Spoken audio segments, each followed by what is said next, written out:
Caro Ivo Gallo, caro Lele Marcassa, sei pronto? Prontissimo! Inizia una nostra nuova avventura. Un nuovo viaggio! Tra paesaggi straordinari, natura, alberi, lavoro!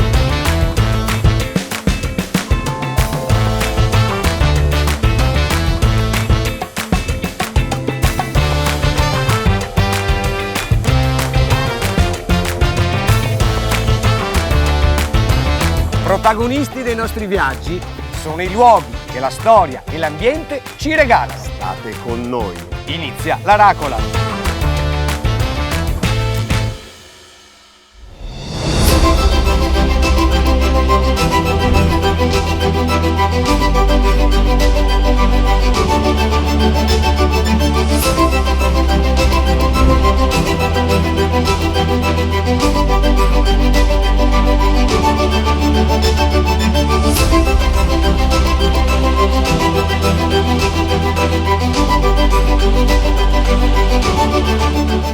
Gallo, Dimmi Lele Marcassa! sei contento? Contentissimo! Che autunno caldo, Esatto, dove mi hai portato in questo autunno caldissimo? Guarda, questa qua è qualcosa di unico al mondo. Questa è la facciata di Villa Pisani perché siamo a Strabello! E quindi noi adesso compiamo per la seconda volta un viaggio che ci porta alla scoperta della riviera del Brenta.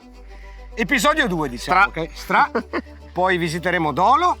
Fiesso d'Artico, Pionigo! Direi di cominciare in questo autunno bollente la nostra avventura della Racola. Andiamo? Via! Via!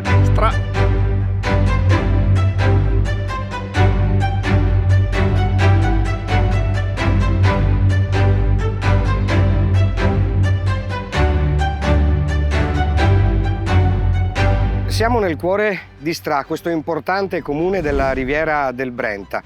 Un tempo si chiamava San Pietro e ancora prima Fossa Lovara, cioè Fossa dei Lupi. Questo territorio era attraversato dalla strada militare Emilia Altinate, che fu voluta dal console romano Marco Aurelio Lepido. Poi ci fu un periodo molto complesso legato ovviamente alla fine dell'impero romano d'Occidente, quindi con le invasioni barbariche. E segue il destino tipico di queste comunità che oggi si trovano al confine tra la provincia di Venezia e di Padova.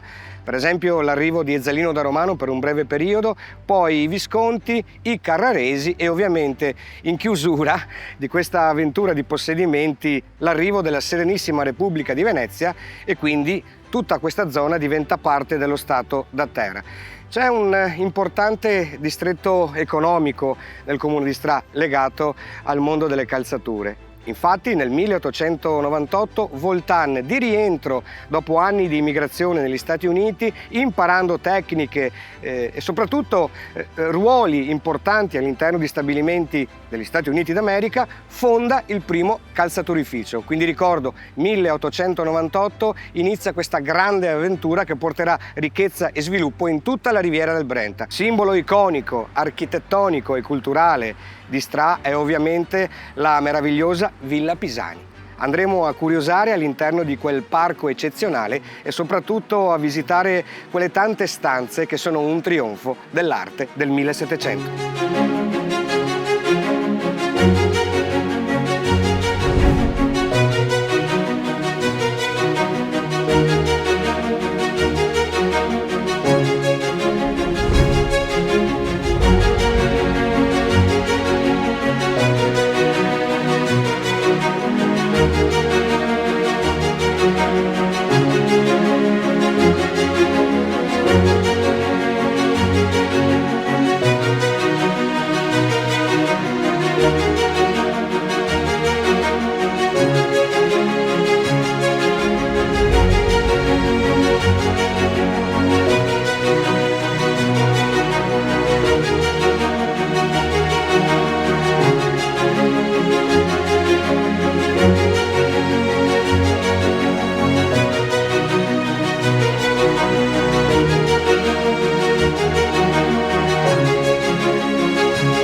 Finalmente ho guadagnato gli spazi interni di Villa Pisani. Siamo nel comune di Stra, Peraltro il toponimo deriva da un termine latino strata, che significa strada con delle lastre. Questo era un punto di snodo commerciale per i romani. Dicevo, Villa Pisani, forse la più famosa delle ville venete lungo la riviera del Brenta, quantomeno per le imponenti e regali dimensioni che ancora ci offre all'occhio. Villa Pisani fu voluta da Alvise, il 114° doge della Serenissima.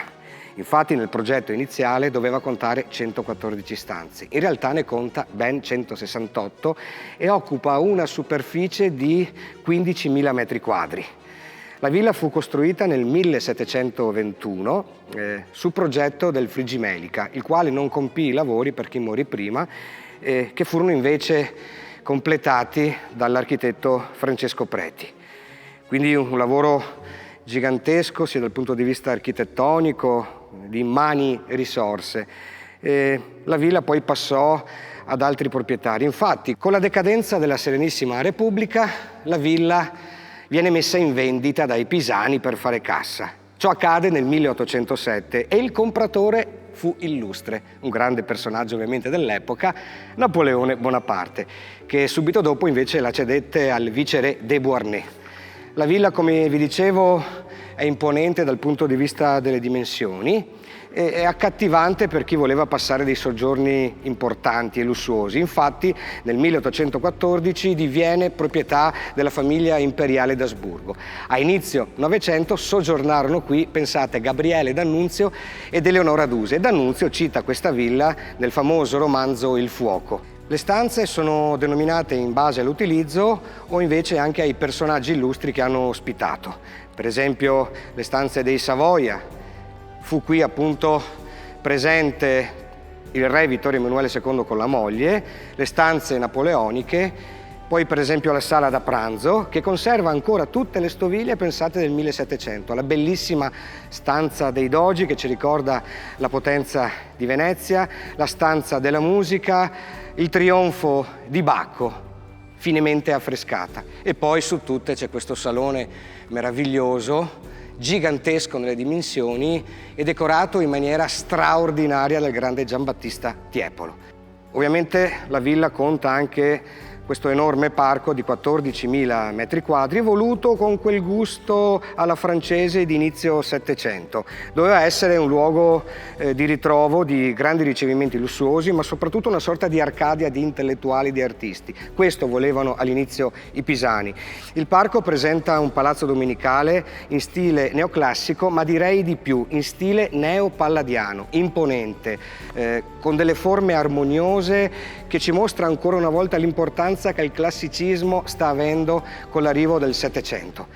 Poi abbiamo la presenza di questo famoso labirinto in siepe di Bosso che ricalcava un gusto e una moda del 1500. Questo labirinto presenta al centro un'elegante torretta che sostiene una statua dedicata a Minerva.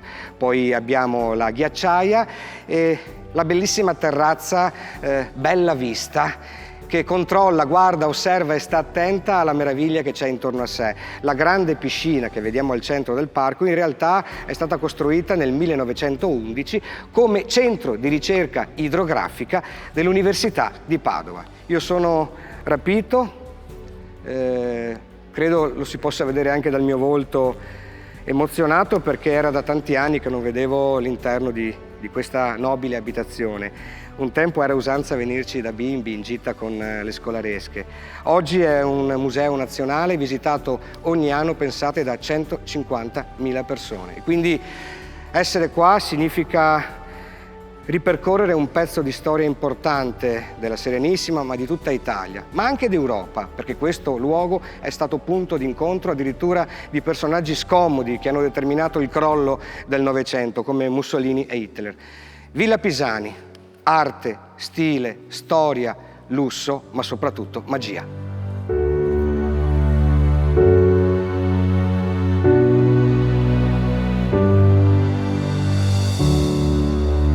All'interno del Salone delle Feste si trova l'opera più importante di tutta la villa. L'autore di questa maestosa raffigurazione è Giambattista Tiepolo, che l'ha realizzata nel 1761. Un grande e infinito cielo azzurro con grosse nuvole e personaggi di vario genere arricchiscono l'imponente soffitto di questo salone. Al centro del dipinto troviamo la Madonna con la fede, la carità, la speranza e la sapienza, intenta a leggere un libro. Vicino alla Madonna è rappresentata la famiglia Pisani, numerosa e con abiti settecenteschi, che invocano una personificazione dell'Italia e mostrano le loro glorie nel mondo, Africa, Europa, America e Asia. Se da una parte è rappresentata la gioia della famiglia Pisani, dall'altra parte Tiepolo ha raffigurato il dolore che porta alla guerra in contrasto alla felicità che invece porta alla pace, tema molto caro alla famiglia. Il disegno è un richiamo al passato e precisamente al Cinquecento, considerato il periodo più grandioso per la storia di Venezia, in opposizione al Settecento, che invece è il secolo che ha scelto la famiglia Pisani per le rappresentazioni all'interno di ogni sala della villa. Se il soffitto è stato dipinto da Tiepolo, le pareti della sala invece sono opera di Pietro Visconti, il quale ha deciso di inserire delle finte colonne affrescate e di utilizzare molto il contrasto tra i colori per formare degli effetti di luce e ombra. Alla decorazione di questa magnifica stanza hanno contribuito anche altri autori, come Guarana, Crosato e il figlio di Tiepolo. L'affresco è stato restaurato nel 1986, eseguito dalla Sovrintendenza per i beni ambientali e architettonici del Veneto orientale.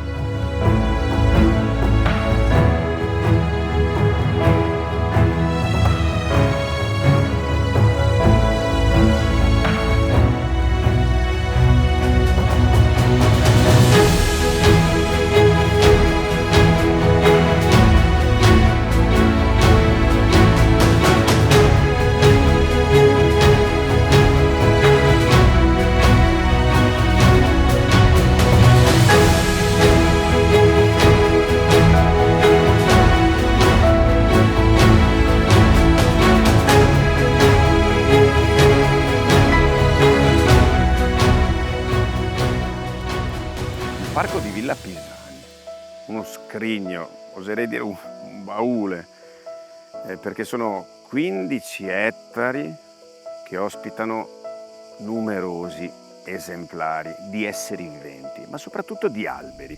Alberi che hanno un'importanza storica, estetica, sociale, architettonica e per questo detti monumentali. Pensate che ci sono 6, anzi sono 7 esemplari, ma 6 tipi diversi di alberi iscritti alla lista degli alberi monumentali del Veneto.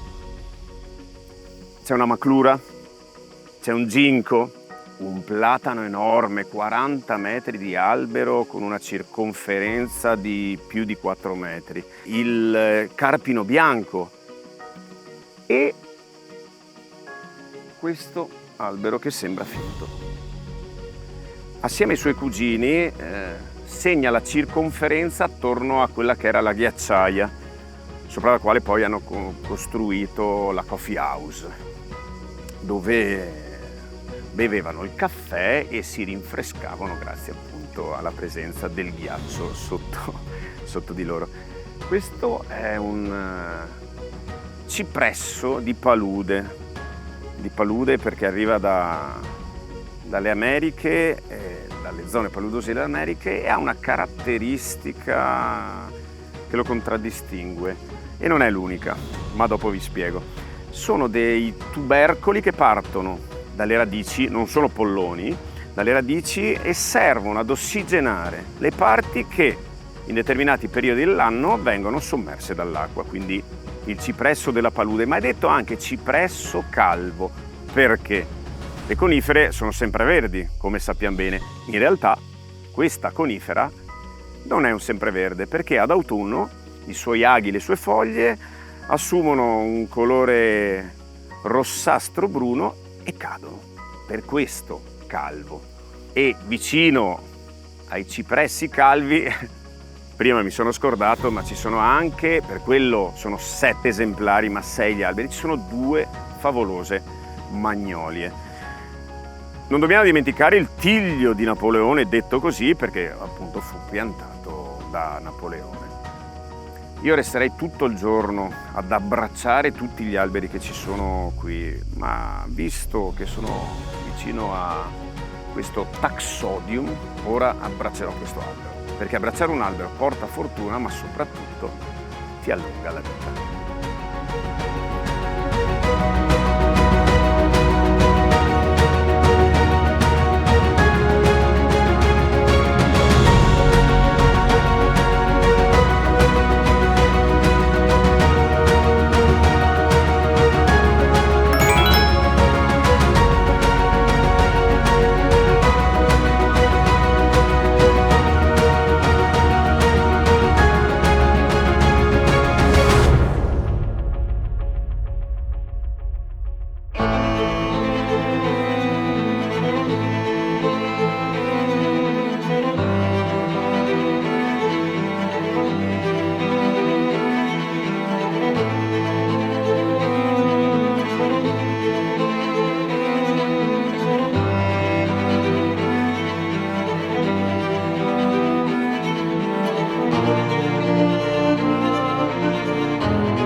Contento di essere in questa azienda molto particolare, perché non potevamo non parlare di scarpe, e qui alla Rubens Luciano la fa da padrona la scarpa, ma Rocco ci parlerà in dettaglio di questa azienda molto particolare ma eccellenza mondiale. Cosa fate qui? Diciamo che un buon modo per riassumerlo è il nostro slogan, Footwear Everything. Questo lo diciamo perché in 35 anni di attività siamo riusciti a racchiudere quelli che sono i servizi relativi alla scarpa in un unico posto. Quindi quello che puntiamo a fare è seguire i nostri clienti a 360 gradi, partendo dalla ricerca per passare al design, alla prototipia, fino anche all'industrializzazione e eventualmente anche alla commercializzazione dei prodotti. Infatti vedo in azione stampanti 3D, cose molto particolari.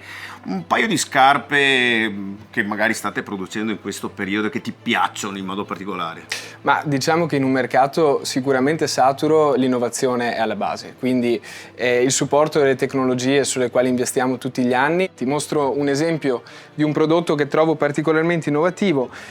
Questo è un buon esempio perché rappresenta quello che intendiamo per design. Partire da un concetto come può essere il calcio, qualcosa di comune a tutti quanti, per portarlo sulle passerelle, insomma creare un oggetto che sia fashion ma che racchiuda soprattutto un grosso apporto tecnologico. In questo caso qui stiamo parlando di una scarpa che si dice seamless, quindi senza una cucitura, ma che va a rivoluzionare quelli che sono i passaggi tradizionali nel produrre una scarpa per andare a creare un oggetto che prima non esisteva. Questo è quello che intendiamo per design. Abbiamo visto altri particolari modelli, tante cose strane, appunto, innovazione. Pensate che ha solo 25 anni e già è così preparato. E come nasce questa azienda storicamente? Nasce da Rubens e Luciano, che sono due imprenditori della zona. Chiaramente ci troviamo in Riviera del Brenta, di conseguenza la culla della calzatura da più di 100 anni. Loro due hanno trovato la loro strada in quello che era il design delle calzature, partendo con background diversi, dalla produzione alla modelleria, per poi evolvere un concetto di business che dura tuttora e che continua ad evolversi. Caro Rocco, parli di design e mi viene voglia di disegnare. Mi fai provare qualcosa? Andiamo, ti accompagno. Vai, via.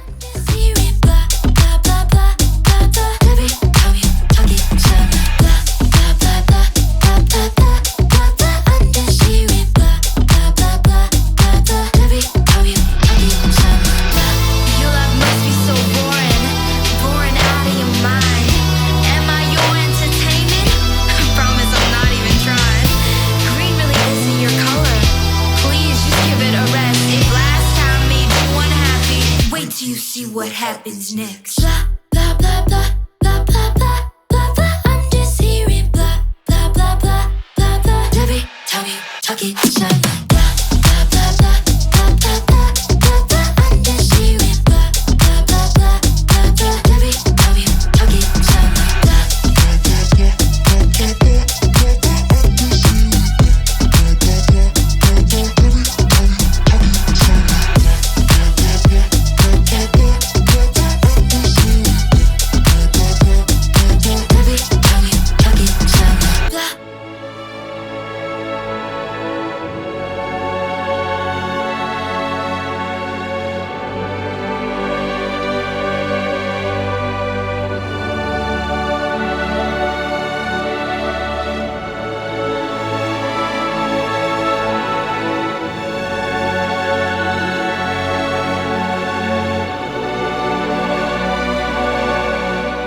Davvero un bel posto.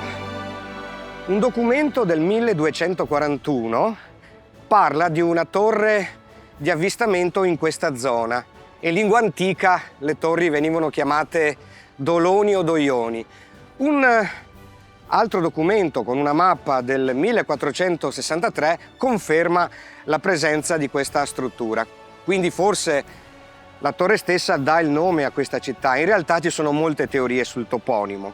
Una dice che derivi dalla gens patavina dei Dauli, un'altra dalla parola greca dauli che significa luoghi boscosi, un'altra ancora dal grande proprietario terriero Dotto Dolo, oppure un'altra teoria dice che sia il diminutivo di uno dei nomi più diffusi nel Medioevo, che era Davulus.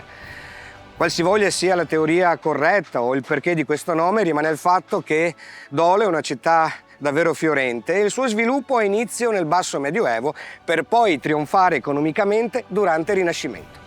Adesso, anzi fra poco, mi imbarcherò, però questo subito dopo una piccola pausa.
Stiamo fluitando sul Brenta con Matteo, presidente della FISA.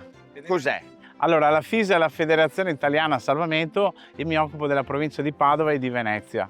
Qua siamo appunto sul naviglio interno del Brenta. Ah, naviglio interno del Brenta, perché non è il Brenta questo? Questo è, diciamo che il Brenta è stato spostato 3 secoli fa e qua dietro c'è il naviglio del Brenta e questo è un naviglio interno, è un canale interno che sfocia, che dal naviglio interno rientra nel naviglio interno. Perché? Questa è un'isola. Ok. L'isola di Dolo. Isola di Dolo. Esatto. Forte questa cosa.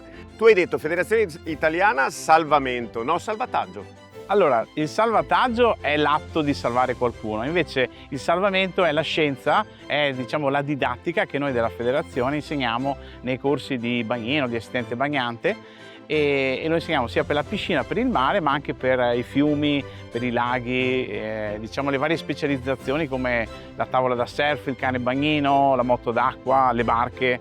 Quindi tutto quello che è salvamento, ecco, poi si spera che serva per fare un salvataggio. Ah, giusto, si studia il salvamento per salvare la gente. Esatto. Giusto? Dall'inizio alla fine. Si Esatto. spera di farlo il meno possibile, Certo. però è necessario. In questa stagione succede non spessissimo, ma ci sono tanti soccorsi dei nostri colleghi, ecco, anche di altre organizzazioni, perché non siamo solo noi che ovviamente organizziamo corsi, però ecco, diciamo, siamo le vedette, gli angeli del soccorso durante la stagione balneare e in piscina tutto l'anno. Perché come si dice della montagna che bisogna conoscerla e rispettarla anche per l'acqua, in tutte le sue... Esatto, noi per esempio della FISA facciamo, c'è un progetto che si chiama Poseidone, noi andiamo nelle scuole elementari, medie e superiori soprattutto a insegnare ai ragazzi come non mettersi nei pericoli, perché i ragazzi ovviamente conoscono poco il rischio e allora bisogna spiegargli l'ABC,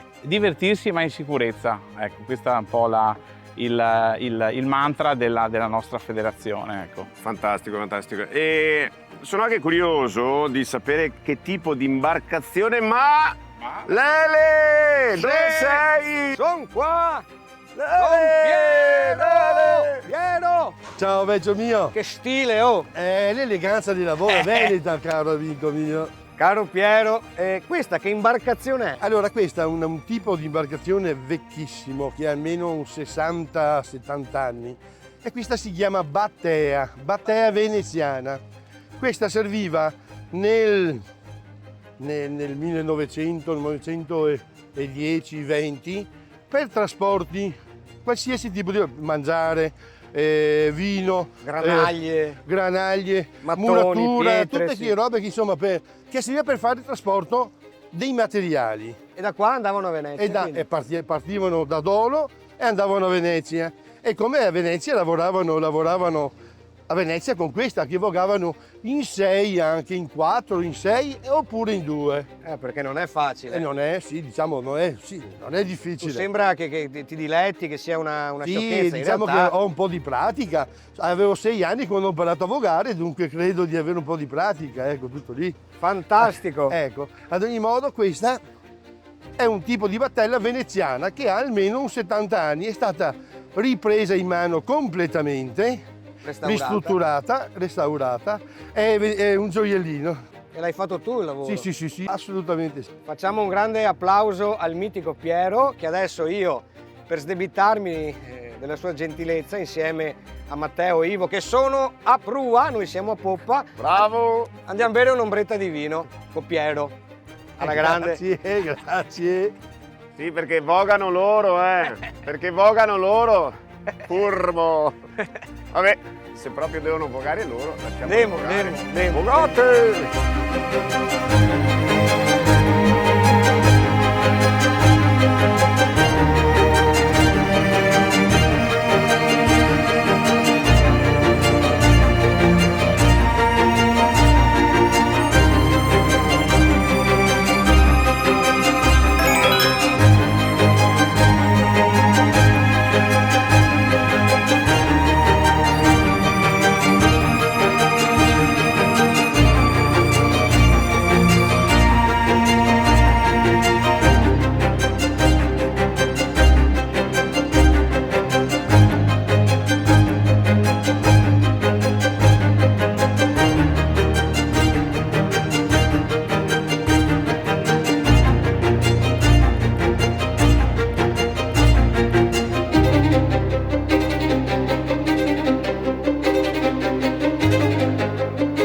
Dopo la fluitazione con un'antica barca, adesso siamo nell'antico Squero, nell'isola Bassa, detta anche l'isola del Dolo.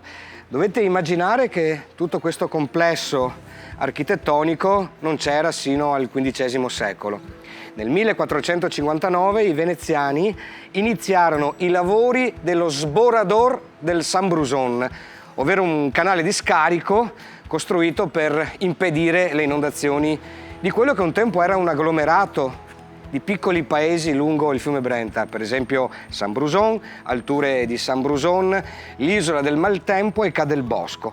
Poi a un certo punto questi agglomerati furono uniti e crearono sostanzialmente il centro della città di Dolo, che è una cartolina che ci ricorda un po' quello che è accaduto soprattutto durante il Rinascimento. Infatti, una volta costruito il canale di scarico, ci si accorse nell'88, 1488, che non era più sufficiente e venne scavato un altro grande canale, la Brenta Nuova, che poi nel corso dei secoli cambiò molto spesso. Tutto questo faceva parte di un importantissimo cantiere idraulico voluto proprio dalla Serenissima, e non solo in questa zona del Veneto, ma anche in tutti i litorali, come ad esempio il Basso Piave. Tutto questo doveva preservare la laguna da una parte e dall'altra permettere a queste comunità di crescere. Fu così che nella seconda metà del 1500 si iniziò la costruzione di alcuni mulini, che a un certo punto arrivarono al numero di 12. E qua inizia davvero lo sviluppo della città di Dolo, perché era un grande magazzino in cui tutte le merci venivano lavorate, per esempio il grano macinato, caricato sulle imbarcazioni e poi tutto portato a Venezia. E quello sviluppo non è mai terminato. Dolo da quel momento ha sempre vissuto momenti, diciamo, economicamente molto floridi. Ancora oggi è un polo finanziario ed economico di assoluta eccellenza nella regione del Veneto. E dopo aver, tra virgolette, vogato e visitato questo meraviglioso centro storico, dove tutti i rami del Brenta si collegano attraverso delle porte vinciane, ci è venuto un po' di appetito. Si son presi il nostro cuore sotto una coperta scura, sotto una luna morta piccola, dormivamo senza paura. Un generale di 20 anni, occhi turchini e giacca uguale. Un generale di 20 anni, nato col temporale. C'è un dollaro d'argento sul fondo del Sound Creek. I nostri guerrieri troppo lontani, la pista del bisonte. Quella musica distante diventò sempre più forte. Chiusi gli occhi per 3 volte, mi ritrovai ancora lì. Chiesi a mio nonno se era un sogno, mio nonno rispose sì.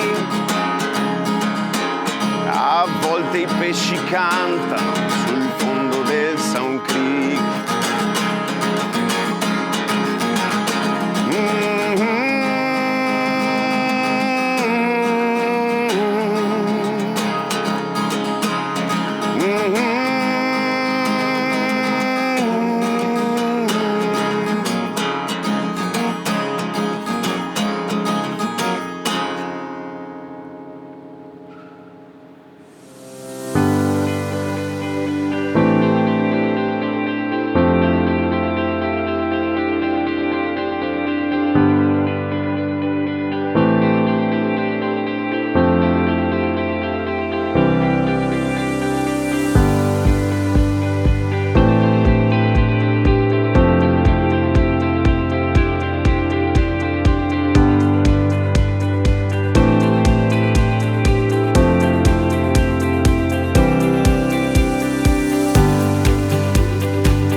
Dire che mi si sta appagando lo spirito, il cuore, perché siamo in un luogo davvero molto bello, nel centro storico di Dolo. Questa è l'isola Bassa e sono con Lidia, che ringrazio. Ciao Grazie Lidia. a te, ciao. Qui siamo in un complesso che per secoli ha alimentato l'economia di questi luoghi.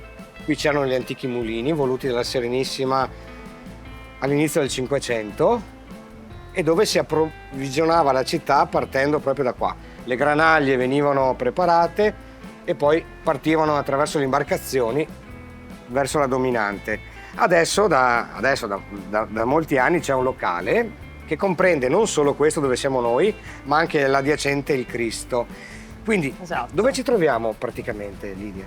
Allora, ci troviamo ad Olo, a metà della riviera del Brenta, quindi un punto centrale comunque per tutto quello che è il turismo e anche un po' è stato a suo tempo l'economia. Appunto per questo comunque i Doge e la Serenissima avevano scelto di edificare qui il primo complesso dei mulini. La cosa importante poi, al di là della storicità, della bellezza architettonica, poi tu sei architetto, Lidia, quindi Esatto.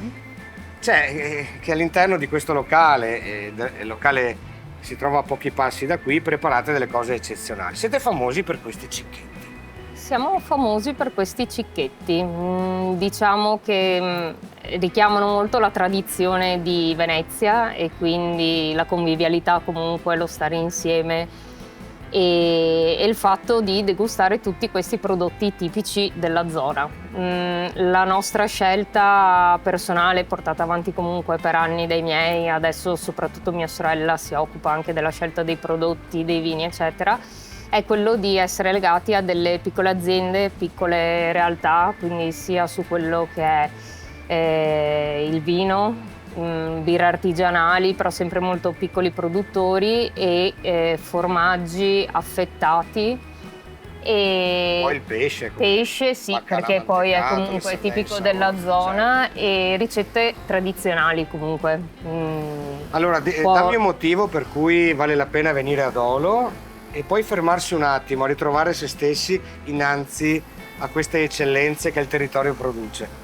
Allora, secondo me comunque venire ad Olo e venire qui da noi all'interno del Molino è molto bello perché sembra di essere in un'altra epoca quasi, quindi comunque una calma, una realtà molto diversa rispetto a quello che si può trovare in giro e lo scorrere dell'acqua, il fatto di appunto star qui a passare una giornata e degustando comunque dei prodotti anche particolari che magari non è facile trovare dappertutto e che ci legano comunque a quello che è la tradizione, la cucina anche semplice di una volta e le tradizioni. Io direi di brindare insieme a te, Lidia, Certo. e brindiamo in onore di questo luogo che racchiude in sé una storia importante legata ovviamente alla città di Venezia. Brindiamo alla tua famiglia che ci ha concesso di essere qui e di rivivere questa esperienza. Brindiamo a questi prodotti che sono l'eccellenza di quest'area al confine tra Padova e Venezia e brindiamo al gusto, alla bontà e alla bellezza. Grazie Lidia. Grazie. Di cuore. Grazie. Evviva. Grazie a tutti.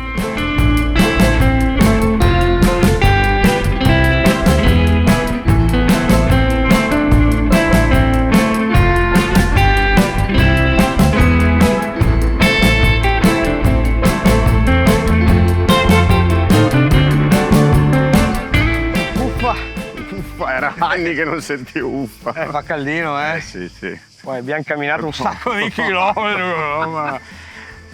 Lungo il Naviglio del Brenta, famoso per le ville, siamo in riviera e siamo arrivati a Fiesso d'Artico. Un tempo era diviso in due Fiesso d'Artico. C'era Comun Grande di Fiesso e Comun Piccolo Fiessetto. E queste comunità hanno sostanzialmente condiviso nella buona e nella cattiva sorte tutte le vicende della città di Padova, che siamo molto vicini all'Urbs Picta che abbiamo anche visitato, ti ricordi? Sì. E siamo arrivati qua e godremo della bellezza di queste sontuose dimore che i veneziani si facevano costruire per l'estate, quindi per la villeggiatura appunto. Peraltro, lungo il corso del Naviglio, ogni fine di settembre si tiene un famoso palio del Ruzzante, questo grande intellettuale veneziano, che ricorda un po' i traffici lungo le acque del Brenta da qui verso Venezia. Quindi c'è questo grande evento come altri eventi come per esempio Riviera Fiorita. Nel 1867 diventa Fiesso d'Artico, prima era solo Fiesso. Ma perché d'Artico? Perché a ricordare un grande magistrato delle acque che tanto si adoperò per la sistemazione idraulica di questi luoghi, il cui cognome era Artico. Ah, il signor Artico. Esatto. E adesso è un importante polo artigianale e industriale legato al mondo della calzatura, uno dei più famosi del mondo. Andiamo a scoprire le ville! Artico, il signor Via! Artico. Via! Grazie Artico.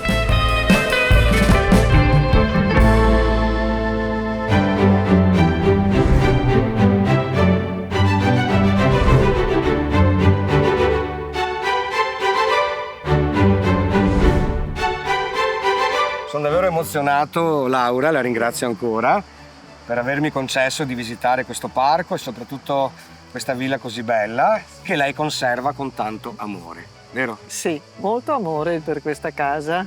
Cerco di dare il meglio e mi occupo personalmente anche del giardino, ne seguo tutte le fasi, estate, primavera, potature, sempre con l'aiuto dei giardinieri ovviamente. Però personalmente mi sono fatta anche, diciamo, una cultura botanica per poter seguire al meglio.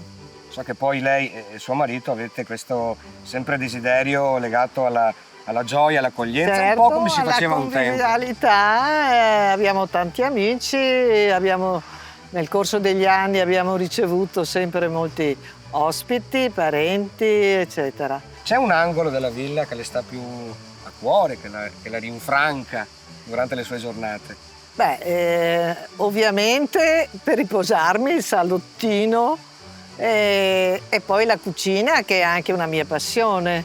Passa Mi molte piace. ore all'interno di quello spazio. Sì, mi fa piacere anche quando ho tanti ospiti, mi occupo della cucina. E peraltro l'avete mantenuta nel luogo originale, c'è questo bel caminetto, Certo, no? c'è un camino coevo del Settecento. Io la ringrazio ancora per la sua disponibilità, mi fa piacere che persone come voi tengano vivi questi luoghi, monumenti dell'arte e della storia di questa meravigliosa regione e soprattutto di quest'area pazzesca che è la Riviera del Brenta. Grazie Laura. Grazie a voi e vi saluto tutti.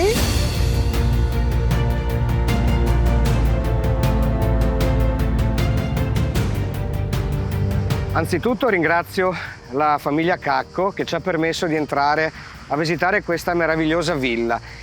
Villa Recanati Zucconi, indubbiamente la villa più barocca della Riviera del Brenta.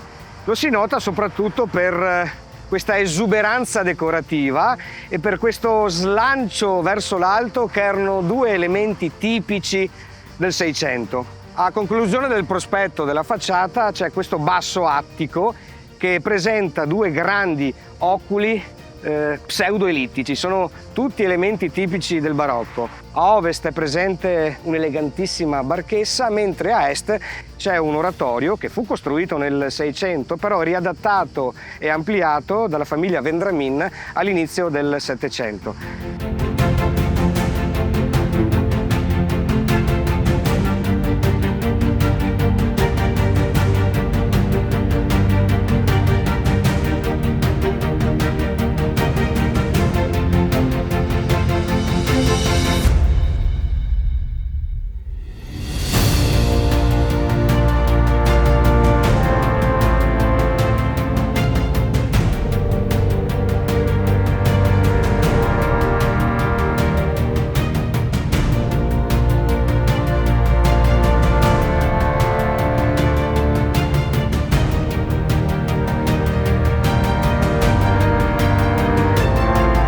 All'interno ci sono molti arredi d'epoca preziosi. Quello che ha colpito di più la mia attenzione è nel sottotetto un salottino in cui si trova una tela a soffitto davvero particolare. C'è una sorta di angelo che tocca il capo a San Pietro e mi faceva un po' sorridere, ma la tela è di altissimo pregio, come tanti elementi che troviamo all'interno di questo spazio. Le statue marmoree nelle nicchie della barchessa si dice che forse siano della scuola del Canova. Nel 1780 la villa viene acquistata da Pietro Ferrari, poi passa di mano molte volte e devo dire che forse questo ha permesso l'ottima conservazione di questo capolavoro del barocco. Noi facciamo una piccola pausa, torniamo fra pochissimo.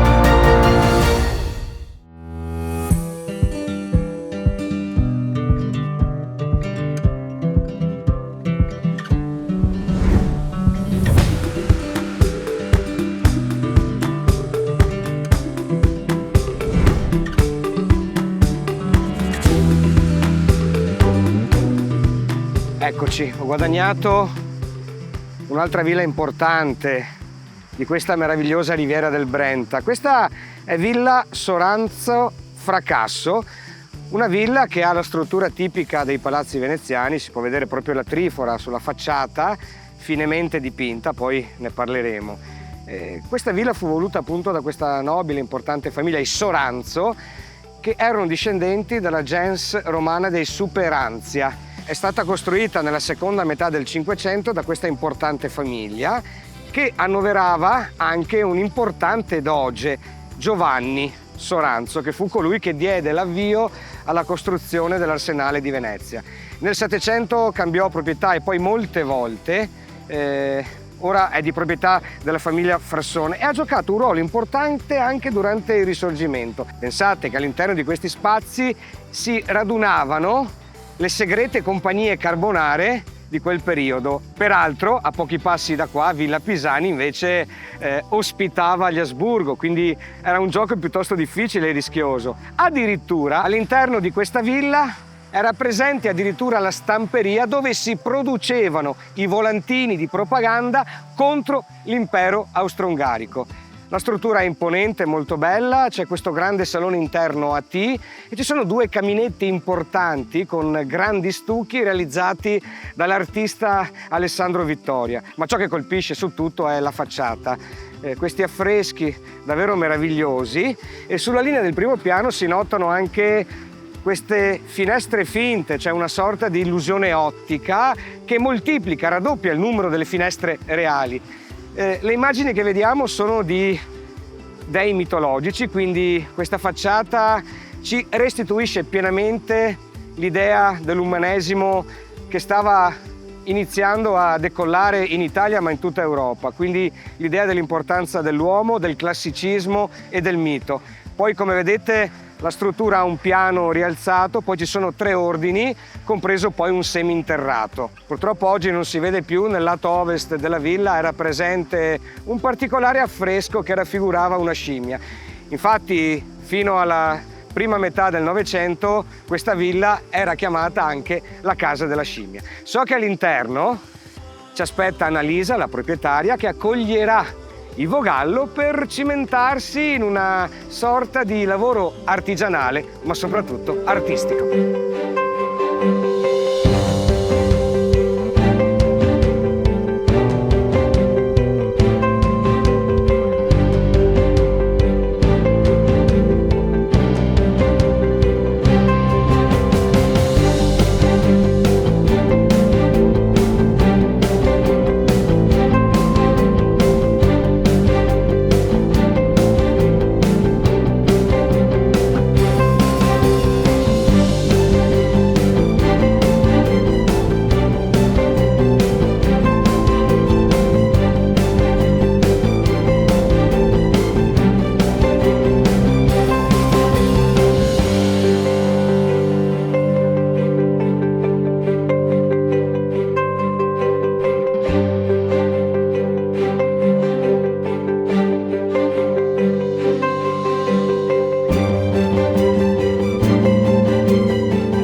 Avete appreso delle bellezze, a volte anche nascoste, delle ville della Riviera. Per fortuna queste ville sono abitate da gente che ha passione, è piena di amore per queste ville e per questo le conserva e le mantiene nel tempo. Come Annalisa, che oltre ad amare la sua abitazione, dentro crea qualcosa. Cosa crei qui dentro? Diciamo che è una passione che un po' ho sempre avuto da bambina, quella per gli abiti del Settecento, non so per quale oscuro motivo. Però diciamo che durante il lockdown è successo che, avendo più tempo a disposizione, ho cominciato con una signora mia vicina ad elaborare alcuni abiti per delle amiche, perché ci piace partecipare a delle rappresentazioni storiche locali. E da cosa nasce cosa, dopo non oso dire che sia diventato un mestiere, però sicuramente vedo che le cose che vengono fatte qua piacciono molto e per me la soddisfazione più grande è quella di far conoscere quello che siamo perché infatti la parte più bella per me, ad esempio anche alla Venice Marathon, quando siamo presenti con i nostri colleghi che partecipano appunto a queste manifestazioni, è quella di rappresentare quello che è lo spirito nostro, cioè una certa bellezza, un minimo di sontuosità, una storia che tante volte viene dimenticata o comunque che viene relegata a dei quadri, a delle situazioni abbastanza smorte, tra virgolette. Ed è bello renderle vive, insomma. Rendere viva anche questa stanza perché, come mi raccontavi, in origine era una libreria dove tu hai studiato molto e in qualche modo anche adesso stai studiando molto perché è diventata il tuo laboratorio, il tuo atelier che ha bisogno di molto studio perché devi studiare i materiali, devi studiare le tecniche. Il bello dei materiali è che tu usi dei materiali riutilizzati, giusto? Molti di questi abiti sono nati, perché poi li faccio anche per il teatro, soprattutto sempre per il mio gruppo, con degli apporti che mi vengono da persone che conoscono, che magari hanno dismesso delle tende, piuttosto che avevano la suocera che lavorava, che allora si sono trovati con delle stoffe inutilizzate. E io ben volentieri utilizzo questi materiali perché tra l'altro sono quelli più adatti a fare questo tipo di abiti. Dopo ovviamente vengono presi delle passamanerie e altre cose per arricchirli, però anche questo secondo me è un ottimo modo per dare una seconda vita a dei materiali che non meritano di finire in soffitto o solo nel bidone del riciclo. Vi ringraziamo Annalisa per la sua passione che trasmette creando queste bellezze e la salutiamo, ma soprattutto salutiamo anche la sua vicina che è qui, che è un po' in silenzio. Madame Contessa di Barbariga. Okay. Che saluta anche lei. Ciao a tutti. Wow. Ciao a tutti.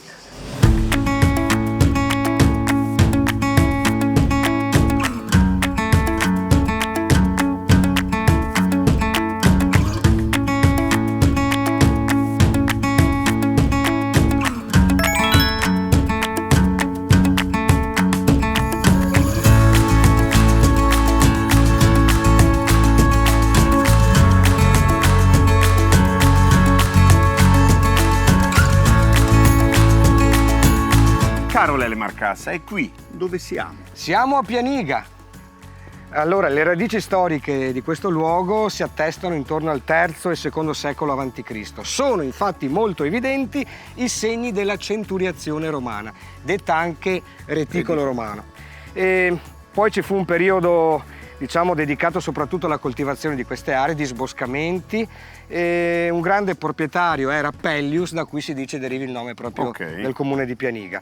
Qui in centro c'è anche Villa Querini, che è di proprietà del comune, la cui barchessa è in fase di restauro e diventerà un centro culturale importantissimo per tutta la comunità e le terre circostanti. E poi i segni della presenza dei romani proprio qui, nella riviera del Brenta. Ok Lele, ma so che qui era presente molto forte il potere spirituale. Al tempo era anche potere temporale, cioè gli istituti religiosi controllavano anche le coltivazioni, quindi l'economia di queste terre. Ad esempio i monaci del monastero di Sant'Ilario di Gambarare oppure di San Cipriano di Murano, ma gli stessi che controllavano anche la chiesa principale della città dedicata a San Martino Vescovo, questa antichissima chiesa che si trova qui vicino dove siamo noi. Andiamo alla scoperta di Pianiga? Sì, andiamo.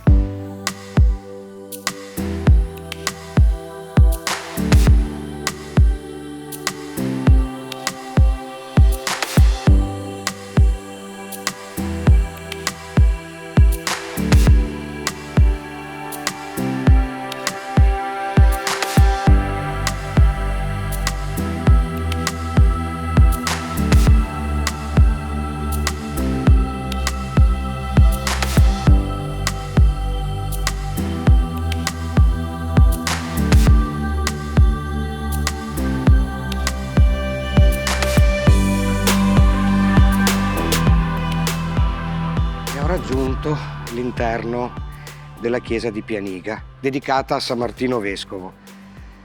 La prima costruzione è documentata sin dal 1136, Poi nel 1297 viene assoggettata, come altre chiese, alla pieve di Arino. È una struttura davvero molto importante e quindi anche molto antica, che subì una grande ristrutturazione a partire dal 1554, mentre il battistero è stato restaurato e affrescato nel 1606. Tutta la struttura subì un lavoro di pulizia e di ristrutturazione negli anni 70 del Novecento ed è quello che vediamo oggi. Ciò che spicca per importanza è sicuramente il polittico che si trova alle mie spalle, sopra il maggiore altare, incastonato in questa cornice lignea davvero straordinaria. È suddiviso in 11 dipinti e pensate che alcuni studiosi attribuiscono quest'opera al grande Giovanni Bellini.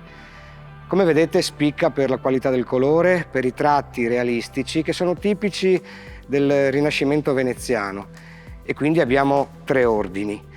L'ordine superiore è rappresentato dal Padre Eterno, sovrastato da una colomba che rappresenta lo Spirito Santo. Nel secondo ordine abbiamo una Madonna con bambino affiancata dalle figure di 4 santi, tra cui San Giovannino. Nell'ordine inferiore si notano San Martino a cavallo con il povero e le figure degli apostoli. Ciò che mi colpisce su tutto, al di là della potenza del colore tipico del Rinascimento veneziano, è la presenza di questo colore rosa.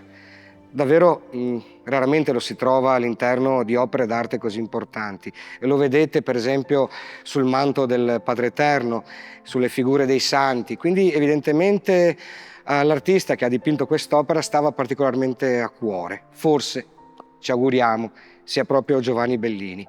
All'interno sempre di questa chiesa, come dicevo, c'è un battistero che è stato dipinto da un artista che stavo cercando davvero da anni, in quanto un decennio fa vidi un bellissimo documentario che ne raccontava la storia e la cifra pittorica. Il Pozzo Serrato, sì, un pittore attivissimo durante il 500-600 veneziano, ma proveniente, pensate, da Anversa. Molto belli sono anche gli affreschi dipinti sul soffitto della chiesa di Tiziani, un pittore bellunese che operò qui a Pianiga nel XVIII secolo e rappresenta le 3 virtù teologali.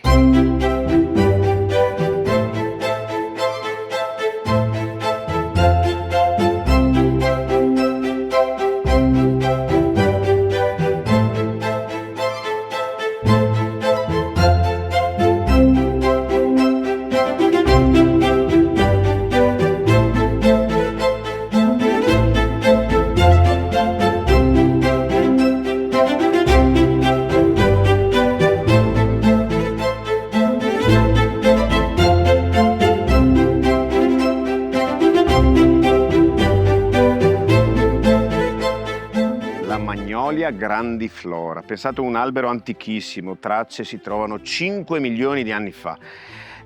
Grandiflora perché questo sempreverde produce dei grandi fiori bianchi, appunto grandiflora, tra i più grandi al mondo. È bello perché questi grandi fiori bianchi profumatissimi annunciano in qualche modo la primavera, perché cominciano a fiorire a marzo fino poi a maggio. Secondo un'usanza europea, il marito che tradiva la moglie doveva tornare a casa con dei fiori di Magnolia grandiflora. Quindi attente, care mogli, se il vostro marito tornerà a casa con dei fiori di Magnolia. C'è una leggenda legata a questo albero, sembrava avesse 2 anime, cioè il corpo e il cuore all'interno. Un giorno l'albero si innamorò di un'azalea, l'amore non fu corrisposto e quindi si spezzò il cuore, si spezzò la parte interna e da lì si crearono 2 alberi, la magnolia sempreverde e la magnolia stellata. Spesso si trovano nei parchi, nei giardini vicine. Infatti da sempre è usato come albero ornamentale, ma anche come simbolo di purezza, come simbolo anche di saggezza. E per questo motivo ora lo abbraccerò, perché abbracciare un albero porta fortuna, ma soprattutto ti allunga la vita.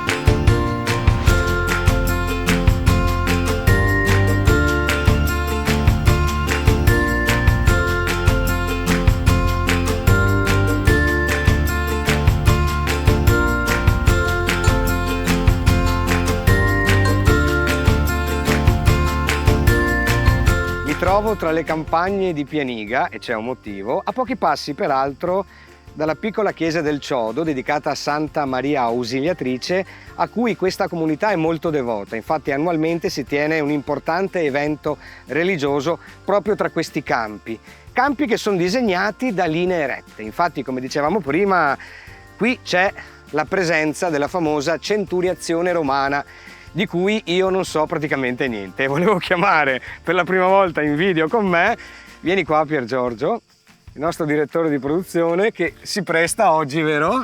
Sì, mi presto perché una nostra amica, la dottoressa Alice, mi ha erudito. Ok, quindi Pier Giorgio, smetti i panni dell'organizzatore, del coautore e raccontami cos'è la centuriazione romana. Si può parlare di lottizzazione, è il modo che avevano i romani per rendere un terreno, un territorio coltivabile e fruibile dai cittadini, magari gli ex soldati. Questa centuriazione in particolare riguarda il I secolo a.C., un'epoca di guerre civili, un'epoca in cui c'erano molti soldati, molti veterani a cui assegnare nuovi territori. L'agrimensore, il funzionario romano, colui che misurava l'agro, cioè il territorio agricolo, aveva il compito importantissimo di stabilire i confini di questi grandi quadrati suddivisi a loro volta in quadrati più piccoli. Infatti poi si creava una graticola. Proprio per quello il nome. Esatto, dall'alto sembra proprio una griglia. E all'interno di ognuno di questi quadrati, chiamati heredium, vi erano le fattorie dei coloni, un po' quello che abbiamo vissuto anche noi con la bonifica, solo che è avvenuta 2000 anni dopo. Esatto. Anzi, la centuriazione addirittura si fa risalire ai tempi di Romolo, quindi è veramente inserita nella storia romana fin dal principio, ed è importantissimo poterne vedere ancora qui le tracce, intanto perché la centuriazione era qualcosa di sviluppato su tutta Italia, anzi in tutto l'impero romano, dal Nord Africa alla Gallia, ma qui non ci sono stati magari quei grandi fenomeni alluvionali che ne hanno cancellato le tracce.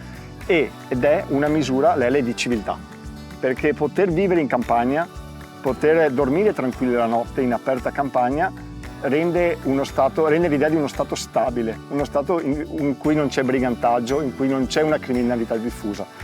Pensa che nell'epoca antica, ma anche nell'epoca medievale, i contadini vivevano entro villaggi fortificati e uscivano durante il giorno per coltivare e magari poi rientravano la notte. Poter vivere in campagna aperta dà misura di quello che era la potenza e la civiltà dell'impero romano.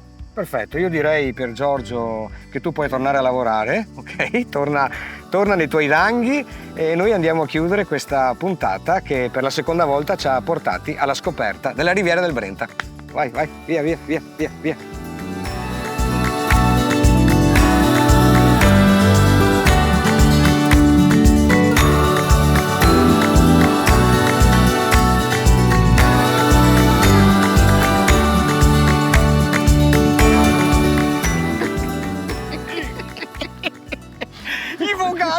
Dimmi Lele Marcassa. Sei contento? Contentissimo. Si chiude questa nostra seconda avventura lungo la Riviera del Brenta. Non a caso siamo sulle sponde del Naviglio Del Brenta. e quindi purtroppo, ahimè, dobbiamo lasciare questi luoghi incantevoli. Abbiamo visitato i comuni di Stra, Dolo, Fiesso d'Artico e Pianiga.